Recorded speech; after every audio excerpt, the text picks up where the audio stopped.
Halo mga sisi ko, kamusta kayo? Morning! Eto nga at maaga ulit kaming nagisingan at samahan nyo kami sa aming umaga. Ano ba yung aming ginagawang kulitan ng aking tatlong mga junakis. Ito nga ay araw ng Friday, ngayon ko lang ulit na upload. Pasensya na kayo.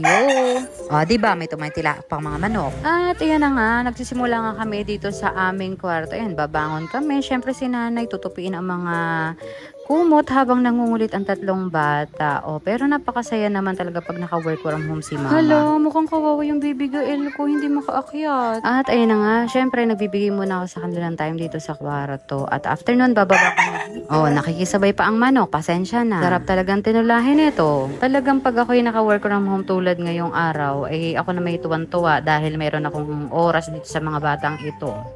Oh, bagaman nakakapagod sa sobrang kalikutan nila, pero thankful dahil yung time ko sa kanila ay naibibigay ko din.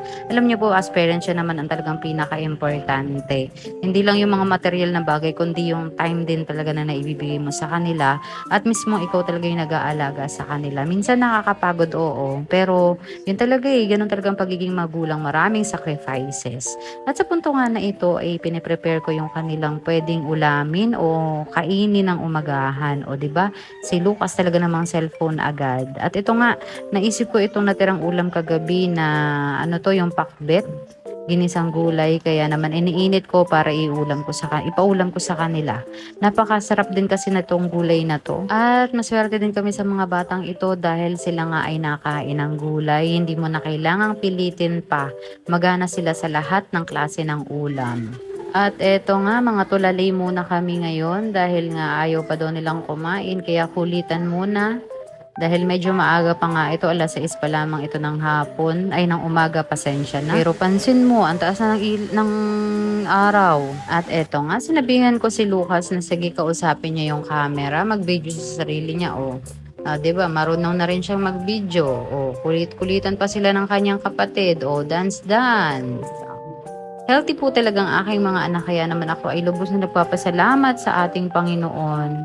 Kasi kahit na sila ay talagang tingnan mo medyo payat, pero talagang healthy at hindi nagkakasakit. Magaganang kumain.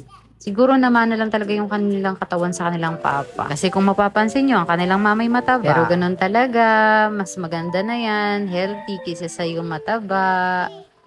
At saka ito din ang maganda ay hindi sila mahirap pakainin. Oh, ang cute-cute talaga ng aking Lucas at ng Gael.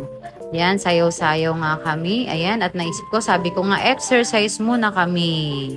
1, 2, 3, go! 1, 2, 3.